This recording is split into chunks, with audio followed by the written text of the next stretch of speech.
ভারতীয় জনতা পার্টি রাজ্য সভাপতি সমীর ভট্টাচার্য বলেছেন যে প্রধানমন্ত্রী কিষাণ প্রকল্পের আওতায় পশ্চিমবঙ্গের কৃষকদের 10,500 কোটি টাকারও বেশি অর্থ বিতরণ করা হয়েছে। তবে তৃণমূল কংগ্রেসের নেতৃত্ব একাধিকবার অভিযোগ করেছেন যে বাংলার কৃষকরা এই প্রকল্পের আওতায় কোনো তহবিল পাননি, যার ফলে মুখ্যমন্ত্রী মমতা বন্দ্যোপাধ্যায় রাজ্যের নিজস্ব কৃষক সহায়তার কর্মসূচি শুরু করেছেন।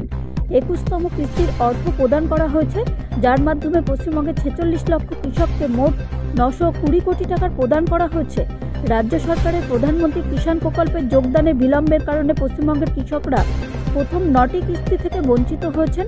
মঙ্গলবার 18 নভেম্বর মিস্টার ভট্টাচার্য বলেন, তিনি আরও অভিযোগ করেন যে রাজ্য সরকার কেন্দ্রীয় প্রকল্পে যোগদানের অনিচ্ছুক থাকার কারণে এই প্রকল্পের আওতায় প্রথম 10টি কিস্তির অর্থ প্রদান করা যায়নি। তিনি আরও অভিযোগ করেন যে তৃণমূল কংগ্রেসের নেতৃত্বাধীন পশ্চিমবঙ্গ সরকার প্রান্তিক ও প্রত্যন্ত অঞ্চলের মানুষের জন্য কেন্দ্রীয় সরকারের প্রকল্পগুলি তাদের লক্ষ্যবস্তুতে পৌঁছাতে না দেওয়ার জন্য যথাসাধ্য চেষ্টা করেছে এবং বাংলার দরিদ্রদের এই সুবিধা থেকে বঞ্চিত করেছে।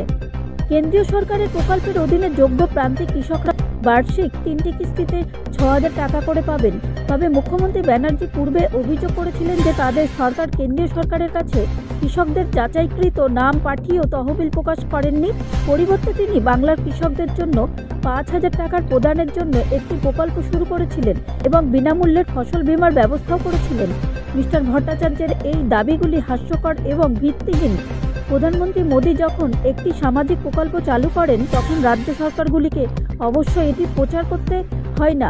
কেন্দ্র তাদের নিজস্ব সত্ত্বের ভিত্তিতে রাজ্যগুলিতে প্রকল্পগুলি বন্ধ করতে পারে না।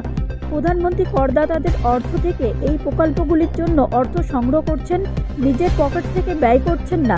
প্রতিটি রাজ্যের এর সুবিধা পাওয়া উচিত। এই প্রশ্নের জবাবে তৃণমূল কংগ্রেসের রাজ্য সহ সভাপতি মুখপাত্র জয়প্রকাশ মজুমদার মিডিয়াকে বলেন, ব্যুরো রিপোর্ট, রাষ্ট্রীয় প্রসার বাংলা।